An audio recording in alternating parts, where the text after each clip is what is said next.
Welcome to The Explainer. Today we're going to cut right through all the hype. The question is this: is the AI we're all using every single day actually intelligent, or is it just a really, really clever parrot? Let's dig in. I mean, you've seen the headlines, right? You've got top researchers looking at systems like GPT-4 and saying they see sparks of AGI. That's artificial general intelligence. And maybe you've felt it too. You know, that moment in AI gives you an answer that's so spot on, so creative, that it feels, well, almost human. And look, this isn't just some wild guess. A big survey in 2023 asked thousands of AI researchers a pretty direct question. When will AI be better than humans at every task? And the median answer they came back with? 2047. Yeah, think about that for a second. That's probably a lot closer than most of us are comfortable with. So all this fast-paced progress really forces us to ask a super important question. When we throw around that word intelligent, what are we actually talking about? Because honestly, the answer to that question changes absolutely everything. Okay, so first things first, let's get our terms straight. Because there is a huge difference between the kind of AI we have right now and the AGI that everybody's racing to build. Pretty much every AI you use today is what we call narrow AI. Think about it. Your music recommendations, your phone's facial recognition, that chatbot that writes those perfect emails for you, they're all amazing at one specific thing. They are masters of their little domain, but they're stuck in a sandbox. They can't take what they know about, say, music and apply it to a totally different problem. AGI, though, well, that's the holy grail. We're talking about a theoretical AI that has the kind of flexible, adaptable intelligence that we do. It wouldn't just be about performing one task really well. It could understand, learn, and reason its way through any problem you give it. You know, just like a person. And this chart here really just breaks it all down, right? On one side, you've got today's AI. It's very specific, very limited. And on the other side, you have the goal. This broad, adaptable intelligence that can learn and reason about anything. And the most important thing to get here is that moving from one side to the other, it's not just about adding more data or getting faster chips. It's a completely different kind of intelligence. Okay, so if all of the AI we have is narrow, then why does it so often feel like we're talking to something that actually understands us? Let's pull back the curtain a little bit and take a look at the ghost in the machine. So these large language models, LLMs for short, they are incredible mimics. I mean, truly phenomenal. You can give something like GPT-4 a really tricky ethical problem, and it'll spit out a surprisingly nuanced answer. Or you could ask it to be a corporate spin doctor, and boom, it generates this flawless PR speak designed to fake compassion and cover up a scandal. The performance is just, wow, it's stunning. But here's the catch. It's a performance, without any real understanding. This is what experts call a hallucination. It's when the AI just makes stuff up. There was this really famous case where a chatbot accused a law professor, Jonathan Turley, of sexual harassment, and it even cited a news article as its source.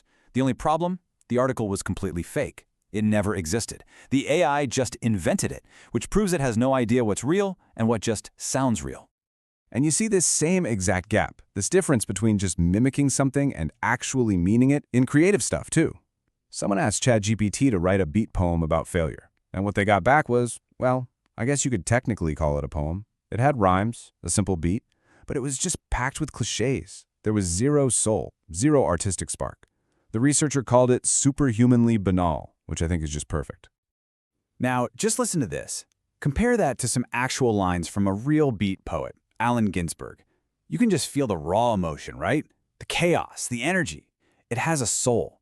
The AI, it's just mashing together patterns it's seen before. It's not creating from a place of experience because, well, it doesn't have any. But you know what? Maybe the most telling example of this whole limitation thing comes from a test that sounds ridiculously simple, but it perfectly shows how these models just don't have a real-world grasp on how things work.